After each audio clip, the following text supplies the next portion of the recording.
Оправят ме за неблагодарност, защото отказвам категорично да нося разваления си рокле точно преди най-важното събитие в живота ми. Гаджето ми и аз имаме училищна вечеря следващата събота, момент, който чакахме с трепет от месеци. Поръчахме перфектната рокля онлайн с помощта на майка ми, избирайки всеки детайл внимателно, за да изглеждам безупречно. Баба ми предложи да я поправи, както винаги прави за мен с любов и грижа в миналото. Договорихме се само за леко подравняване на долния край и затягане на лентите около талията, нищо повече от това. 2 дни по-късно тя върна роклята с добавен странен плат през гърдите, който променя цялата й форма и стил.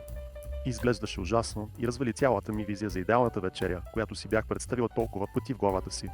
Тя ме принуди да я пробвам пред всички роднини, докато аз се плаках от срам и безсилие пред очите на всички.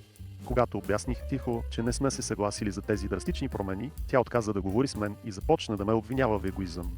Майка ми просто не иска да се намесва в този семейен скандал, предпочитайки мълчанието пред истината и справедливостта.